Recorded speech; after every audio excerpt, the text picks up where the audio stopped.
दोस्तों, आज हम एक ऐसे केस के बारे में बात करेंगे दोस्तों, जो कि क्राइम भरा, थ्रिलर भरा और दोस्तों बड़ा ही मिस्ट्री केस है। वीडियो के लास्ट तक दोस्तों आपका दिमाग चकरा जाएगा, आप सोचने पर मजबूर हो जाओगे कि किसको किसने मारा। तो ज्यादा देर न करते हुए कहानी की शुरुआत करते हैं। दोस्तों, ये कहानी है 2008 की। एक फैमिली जो कि नोएडा के जलवा जुविहार L32 में रहती थी। आगे बढ़ने से पहले दोस्तों मैं थोड़ा सा फैमिली के बारे में बताना चाहता हूँ, एक भूमिका बनाना चाहता हूँ दोस्तों, ताकि आपको ना एक फैमिली का एक स्केच बन जाए मन में, एक पता चल जाए कि फैमिली कैसी थी, फाइनेंशियली कैसी थी। इस फैमिली में दोस्तों राजेश तलवार, नुपुर तलवार और उनकी 14 साल की बेटी अरुषि तलवार, ये 3 लोग रहते थे दोस्तों। साथ में इनके एक सर्वेंट, एक नौकर हेमराज, जो कि दोस्तों नेपाल से था। अरुषि, जिसका जन्म 24 मई 1994 यानी कि दोस्तों 2008 में अरुषि सिर्फ 14 साल की थी। अरुषि एक एक्टिव लड़की, स्मार्ट लड़की थी। अरुषि के अपने पेरेंट्स के साथ जो रिश्ते थे ना, बड़े ही फ्रैंक थे दोस्तों। वो जो पेरेंट्स होते हैं ना, जो फ्रेंड्स की तरह रहते हैं, ऐसे इनका आपस में रिश्ता था, बड़ा ही फ्रैंक, बड़ा ही दोस्ती वाला रिश्ता था। दोस्तों, एक बात मैं और बताना चाहता हूँ कि ये अरुषि थी ना, इसका जन्म बड़े ही मुश्किलों के बाद हुआ था। इसका जन्म दोस्तों IVF के द्वारा हुआ था। IVF एक मेडिकल साइंटिफिक तरीका होता है बेबी करने का। राजेश और नुपुर जो कि डॉक्टर थे, डेंटिस्ट थे दोस्तों ये मैं भूमिका बना रहा हूँ। देखो, जैसे मैंने कहा कि ये डॉक्टर थे, आप समझ सकते हो अगर दोनों ही पेरेंट्स डॉक्टर थे, जानिए ये फाइनेंशियली बहुत अच्छे थे, फैमिली फाइनेंशियली बहुत ज्यादा स्टेबल थी। दोस्तों, आगे बढ़ने से पहले मैं चाहता हूँ कि इस घर के मैप को ना बिल्कुल अच्छे से समझ लो, क्योंकि ये मैप काफी दोस्तों आपको सहायता करेगा आगे इस केस को समझने के लिए। तो दोस्तों, ये जो स्क्रीन पे आ रहा है, ये तलवार फैमिली के घर का मैप है। सबसे पहले ये बेडरूम है राजेश तलवार और नुपुर तलवार का। पास में दोस्तों जो आप देख रहे हो, ये है अरुषि का बेडरूम, जो कि दोस्तों आप एक चीज नोट करना, जो कि बिल्कुल दोस्तों ज्यादा दूरी पर नहीं है, बिल्कुल पास पास में इस दोनों रूम हैं। आगे दोस्तों गैलरी है, आगे दोस्तों इनका डाइनिंग टेबल जहाँ पे खाना वगैरह खाते थे।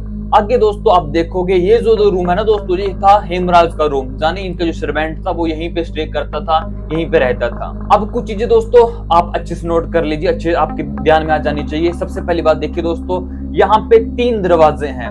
घर में आने के लिए दोस्तों जानने कि उनको 3 सिक्योरिटी से गुजरना पड़ेगा, जो भी इनके घर में एंटर करेगा। सबसे पहले दोस्तों ये जो दरवाजा है, इसको धक्का मार के खोला जा सकता है। दूसरा दोस्तों कुंडी वाला था। तीसरे पे दोस्तों ताला लगता था। यहाँ पे एक चीज और नोट करने वाली दोस्तों, ये जो हेमराज का रूम है ना, यहाँ पे आप देखोगे कि एक दरवाजा है।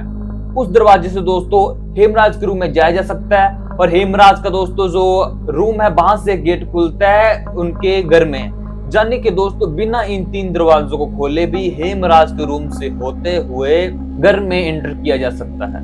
यहाँ तक दोस्तों आप समझ गए होंगे। 2-3 पॉइंट में और नोट करवाना चाहता हूँ।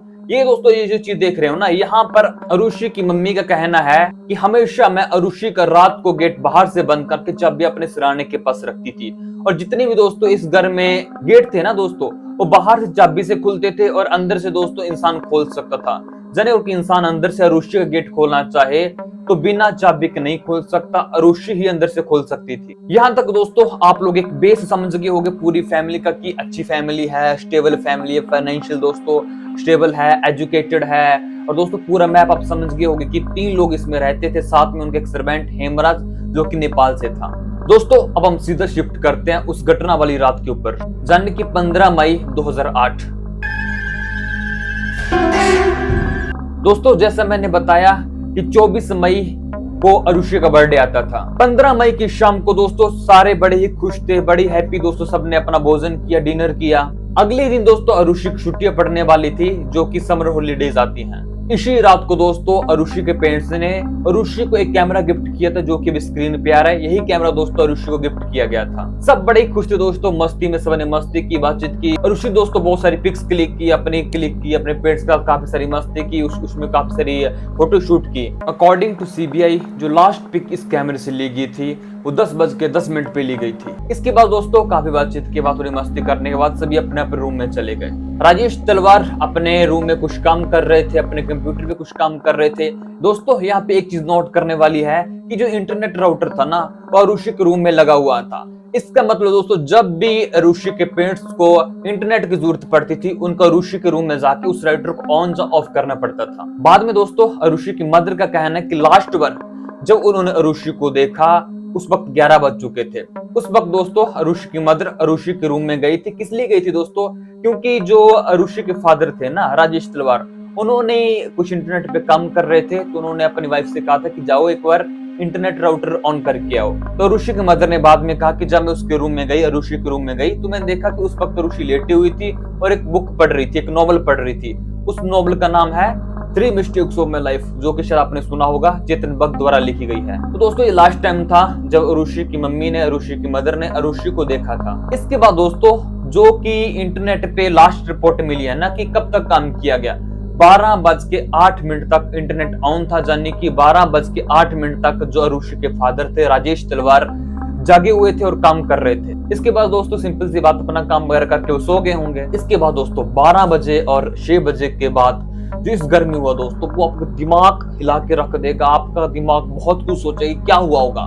तो अब बात करते हैं दोस्तों उस रात उस घर में 12 बजे से 6 बजे के बीच में आखिर हुआ क्या था। नेक्स्ट मॉर्निंग दोस्तों 16 मई 2008, भारती मंडल जो कि तलवार फैमिली में एक नौकरानी का काम करती, साफ सफाई के लिए हमेशा आया करती थी दोस्तों। अभी उसको लगभग नई थी, वो 6 दिन ही हुए थे। बाहर के दोस्तों वो बेल बजाती है, कोई भी गेट नहीं खोलता है। दूसरी बेल बजाती है, कोई भी गेट नहीं खोलता है। तीसरी बेल पे अरुषि की मदर यानी कि नुपुर आती है और गेट के बाहर खड़े होते हुए, है ना, क्योंकि 3 गेट थे ना, सामने खड़े होकर भारती से बात करती है, हेमराज कहाँ है? तो भारती कहती जी मैं तो अभी आई हूँ, मुझे कैसे पता हेमराज कहाँ है? तो यहीं पर अरुषि की मदर कहती है कि शायद वो दूध लेने गया होगा और भी बाहर से वो ताला लगा के चला गया है। तो ऐसे कर, थोड़ी देर वेट कर ले, वो हेमराज आता ही होगा, फिर तो आके सफाई कर देना। लेकिन दोस्तों यहाँ पे भारती मंडल बोलती है कि नहीं जी, मेरे को और भी घरों में काम करने जाना है, आप ऐसा करिए, दूसरी चाबी होगी, वो चाबी ना मेरे को बालकनी से फेंक दीजिए। तो अरुषि की मदर ने कहा कोई दिक्कत नहीं, ठीक है मैं फेंक देती हूँ, आप नीचे जाकर उठा लीजिए। दोस्तों जहाँ मैं बताना चाहता हूँ कि ये जो घर था ना, जो 2nd मंजिल पे था, भारतीय मंडल नीचे जाती है, नुपुर तलवार दोस्तों बालकनी चाबी फेंक देती है। दोस्तों यहाँ पे एक छोटी सी बात नोट करने वाली और है कि जब चाबी फेंक रही थी ना, उसने एक बात और कही अरुषि की मदर ने, उसने कहा भारती एक बार दोबारा जाके चेक कर, क्या पता बिना चाबी के ताला खुल जाए। यहाँ पर भारती कहती है जी मैं दोबारा जाऊंगी, क्या पता बंद हो, फिर दोबारा आना पड़ेगा, आप फेंक ही दो ना। ये बात थोड़ी दोस्तों ओड है, थोड़ा शक पैदा करती कि ऐसा क्यों बोला होगा। दोस्तों उसको चाबी लेकर भारती मंडल ऊपर आ जाती है। एक यहाँ पर बहुत ही ज्यादा इंपॉर्टेंट बात और है कि जब नुपुर भारती मंडल को की फेंक रही थी ना, इसी बीच नुपुर ने हेमराज को कॉल किया। हेमराज का फोन लगा और लगते ही 2 सेकंड के भीतर किसी ने उसको काट के स्विच ऑफ कर दिया। और आज 15 साल बीत जाने के बाद भी वो फोन किसी को कहीं भी नहीं मिला। जैसे वो गेट खोलती है वो देखती है कि चाबी की जरूरत ही नहीं थी, अंदर से गेट वैसे खुला पड़ा था, कुंडी लगी हुई थी, कुंडी खोल के अंदर जाती है। जब तक दोस्तों चाबी वाला सीन चला ना, अरुषि के फादर उठ चुके थे, जाने के राजेश तलवार भी उठ चुके थे। जैसे राजेश तलवार उठते हैं दोस्तों, उनको एक शॉकिंग चीज नजर आती है। वो देखते हैं कि उनके डाइनिंग टेबल पे एक दारू की बोतल पड़ी हुई है और दोस्तों उस दारू की बोतल पे कुछ खून के निशान नजर आते हैं। खून के निशान नजर आते ही दोस्तों राजेश तलवार का दिमाग फिर जाता है। वो ये खून के धब्बे देखते ही दोस्तों नुपुर तलवार तेजी से अरुषि के रूम की ओर जाती है और अरुषि के रूम में एंटर होते ही दोस्तों नुपुर तलवार दोस्तों चकित रह जाती है और जोर जोर से चीखने लग जाती है। इतनी दोस्तों राजेश तलवार दौड़े दौड़े अरुषि के रूम में एंटर होते हैं। तो यहाँ पर दोस्तों राजेश जो देखता है उसका भी दिमाग फिर जाता है और दोनों ही दोस्तों पेरेंट्स जोर जोर से रोने लग जाते हैं, चिल्लाने लग जाते हैं। इतने में दोस्तों जो अरुषि की मदर यानी कि नुपुर तलवार बाहर जाती है और भारती मंडल को अंदर लेके आती है और एक बात बार बार रिपीट करती है कि देखो ये हेमराज क्या करके चला गया, हेमराज क्या करके चला गया, हेमराज ने मेरी बच्ची को मार दिया, हेमराज ने मेरी बच्ची को मार दिया। क्या हुआ दोस्तों उस रूम में? भारती मंडल भी देखती है दोस्तों कि जो अरुषि जो कि 14 साल की बच्ची थी, उसका गला दोस्तों कटा हुआ मिलता है उस रूम में। यहाँ पे दोनों पेरेंट्स चिल्लाते हैं कि देखो हेमराज क्या करके चला गया, मेरी बच्ची को मार के भाग गया। थोड़ी देर तक तो भारती को कुछ भी समझ नहीं आता कि हुआ क्या है। थोड़ा सा दोस्तों जब होश में आती, थोड़ा सा जब वो कॉन्शियस होती है, वो थोड़ा सा नुपुर को हिम्मत देती है कि संभालो अपने आप को। फिर दोस्तों तेजी से भारती मंडल बाहर जाती है और आसपास के पड़ोसियों को बाहर बताने लग जाती कि देखो अरुषि बेबी को कोई मार के चला गया, अरुषि बेबी का कोई गला काट के चला गया। दोस्तों फिर कुछ ही देर में वहां पर आसपास के पड़ोसी इकट्ठा हो गए और सबसे बड़ी गलती यहाँ पर ये की गई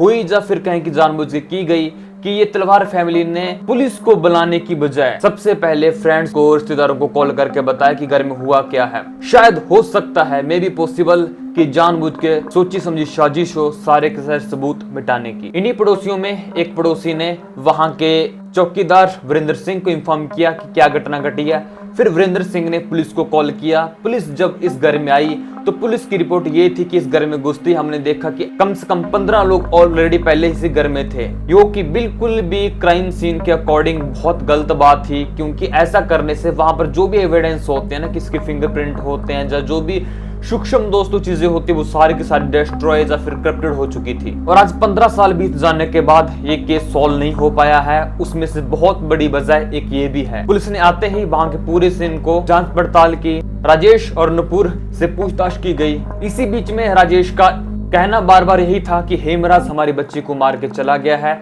जाओ आप समय बर्बाद मत करो, जल्द से जल्दी हेमराज को ढूंढो। और उस वक्त राजेश ने ये बात भी कह दी थी कि जो भी हेमराज को ढूंढ के लाएगा मैं अपनी तरफ से उसको 25,000 रुपए दूंगा। तो सोचिए दोस्तों, हो सकता है आज 15 साल बीत जाने के बाद 25,000 बड़ी अमाउंट ना हो, बट 2008 के टाइम में 25,000 के काफी बड़ी अमाउंट थी। जब पुलिस ने दोनों ही माता पिता से पूछताछ की तो ये रिपोर्ट सामने आई कि जब वो अरुषि के रूम में गए, अरुषि का गला कटा हुआ था, उसके सिर पे एक चोट का निशान था और उससे के आसपास कुछ खिलौने थे, उसकी चादर पर काफी सारा खून बिखरा हुआ था, उसके पास में उसका स्कूल बैग रखा हुआ था। उसके बाद दोस्तों पुलिस ने जो भी जहाँ पर एविडेंस थे, ऋषि की डेड बॉडी, उसके कपड़े, उसकी बेडशीट, सब के सब फोरेंसिक को दे दिए। इसी बीच दोस्तों पुलिस की एक टीम नेपाल के लिए रवाना होगी हेमराज को ढूंढने के लिए। अब सीधी सी बात है दोस्तों, घर में 4 लोग थे, जिसमें से एक मर चुका है, यानी कि ऋषि मर चुकी थी, 2 जिंदा थे और एक गायब था। तो सारा का सारा शक था वो नौकर पर था, यानी हेमराज पर था। दोस्तों ये सब होने के बाद जो पहली स्टोरी पुलिस द्वारा बनाएगी वो ये थी कि रात को जब सब सो गए तो हेमराज ने दारू पी। दारू पीने के बाद उसकी नीयत खराब हुई। उसने अरुषि के रूम में जाकर अरुषि के साथ कुछ गलत, कुछ जबरदस्ती करने की कोशिश की। जब अरुषि ने इस चीज का विरोध किया तो गुस्से में आकर और डर के मारे उसने अरुषि के ऊपर नेपाली खुखरी यानी एक जो चाकू होता है उसके बैग से अरुषि के सिर पे हमला किया। बाद में उसने हड़बड़ाहट में अरुषि का गला काटकर वहां से भाग गया। दोस्तों जो पहली स्टोरी थी जो सबके माइंड में आई थी और जो पुलिस के माइंड में भी यही स्टोरी आई थी। दोपहर के लगभग 2 बजे तक अरुषि की बॉडी वापस आ चुकी थी फोरेंसिक लैब से। दोस्तों अब तक आपको क्या लग रहा है, किसने मारा होगा अरुषि को? क्या सच में हेमराज ने ही अरुषि को मारा है? चलो दोस्तों थोड़ा कहानी में आगे बढ़ते हैं। इसी बीच दोस्तों अरुषि के पिता जानी राजेश तलवार ने जल्दी जल्दी में पूरे घर की सफाई करवा दी, जो कि थोड़ा सा ओड लगता है कि आपके घर में एक बेटी मरी है, किसी की मृत्यु हुई है और किसी को सफाई की पड़ी है। थोड़ा ओड लगता है दोस्तों, इस माहौल में किसको सफाई की पड़ेगी। लेकिन इस माहौल में भी राजेश तलवार को पूरा घर साफ चाहिए था, तो उसने 2 नौकरों को लगवाकर पूरा घर साफ करवा दिया। हो सकता है दोस्तों एक साजिश हो वहां से सारे के सारे प्रूफ मिटाने की। अरुषि के घर में दोस्तों जो मैट्रेस था, जो गद्दा था, उसका कुछ पार्ट तो काट कर फोरेंसिक लैब को भेज दिया गया था। लेकिन अब भी ना उस रूम में से बदबू आ रही थी, तो उनके ड्राइवर उमेश शर्मा ने सोचा कि क्यों ना इस गद्दे को ऊपर सुखा दिया जाए। तो पुलिस से पूछकर कि ये गद्दे से काफी ज्यादा बदबू आ रही है, क्यों ना इसको ऊपर सुखा दिया जाए। पुलिस ने परमिशन दे भी दी। लेकिन दोस्तों जैसी सीढ़ी से ऊपर छत की तरफ गद्दे को लेके जाया जा रहा था ना, तो देखा कि ऊपर का ताला बंद था। तो यहाँ पर पुलिस वालों ने, कुछ कांस्टेबल ने राजेश से चाबी के लिए कहा कि ऊपर की कहाँ है, ये ऊपर गद्दे को सुखाना है। और इसके बाद राजेश चाबी लेने गए, लेकिन दोस्तों चाबी लेकर वापस लौटे ही नहीं। तो माहौल ऐसा था किसी ने ज्यादा ध्यान भी नहीं दिया। और जब नुपुर तलवार को पूछा गया तो उसने भी ऐसे ही बोल दिया कि चाबी नहीं मिल रही, ऐसे करके बात को टाल दिया। इसके बाद दोस्तों वो जो गद्दा था वो पड़ोसियों की छत पे सुखा दिया गया। अब दोस्तों हम आते हैं अगले दिन, यानी 17 मई 2008। अब दोस्तों छानबीन चल ही रही थी।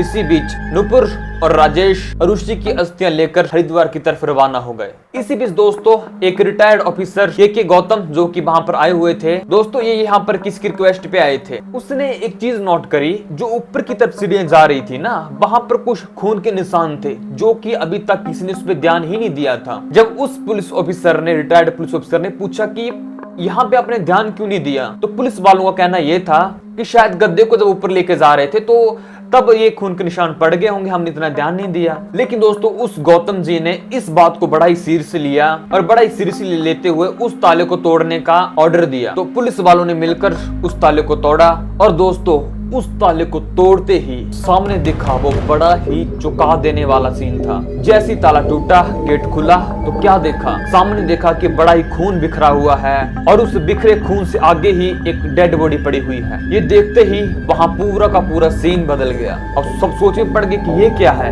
लेकिन दोस्तों वो जो डेड बॉडी थी ना वो बड़ी सड़ चुकी थी, कोई इसको पहचान नहीं पा रहा था कि ये कौन है। तभी तुरंत ही राजेश और नुपुर को कॉल किया गया और कॉल करके वापस बुलाया गया और इन्फॉर्म किया गया कि आपके ही घर के छत पे एक डेड बॉडी मिली है। और दोस्तों ये डेड बॉडी थी हेमराज।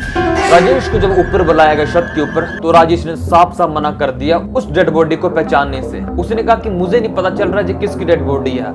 क्योंकि दोस्तों फिर यहाँ पे डाउट पैदा करते हैं ये कैसे पॉसिबल है, जो इंसान आपके घर पे इतने समय से काम कर रहा है, अगर बॉडी थोड़ी सी फूल चुकी है, जो कैसे पॉसिबल है दोस्तों कि आप उसको नहीं पहचान पाओगे।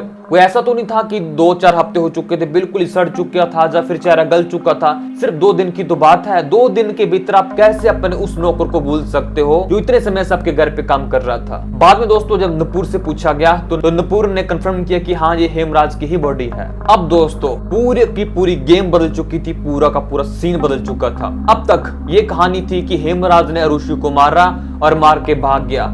लेकिन दोस्तों 2 दिनों बाद जब वो खुद इंसान जिसके ऊपर ये आरोप था उसकी डेड बॉडी मिल जाती तो कौन क्या सोचे। अब दोस्तों आप बताइए आपको क्या लग रहा है यहाँ तक कहानी सुनने के बाद कि क्या हुआ होगा उस रात, किसने मारा अरुषि को, किसने मारा हेमराज को, आगे क्या हुआ। ये पूरी कहानी दोस्तों हम अगले पार्ट में कंटिन्यू करेंगे। तब तक दोस्तों आप अपने विचार जरूर बताना कि क्या हुआ होगा उस रात, क्या हुआ होगा 15 मई 2008 की रात को। दोस्तों इस वीडियो को बनाने में मैंने बहुत ज्यादा रिसर्च करी है, इस केस के ऊपर काफी टाइम स्पेंड किया दोस्तों, काफी मेहनत लगी है। तो इस वीडियो को आगे शेयर जरूर कर देना ताकि ये वीडियो किसी की लाइफ में एक अवेयरनेस पैदा कर सके। वीडियो को ज्यादा से ज्यादा शेयर करें, लाइक करें, कमेंट करें ताकि मैं मोटिवेट हूँ अगला पार्ट जल्दी से जल्दी बनाने में। और दोस्तों अपनी राय बिल्कुल भी लिखना मत भूलना इस केस के बारे में कमेंट सेक्शन में। जल्दी मुलाकात होगी दोस्तों इस केस को आगे बढ़ाते हुए। इस केस के ऊपर दोस्तों हम और गहराई से बात करेंगे, इस केस की और गहराई में जाएंगे। तब तक के लिए टेक केयर, अपना ख्याल रखें। वीडियो को जरूर शेयर कर देना ताकि ये वीडियो किसकी लाइफ में अवेयरनेस पैदा कर सके। मिलते हैं अगली वीडियो में, आप लोग पार्ट 2 का वेट करना। प्रणाम।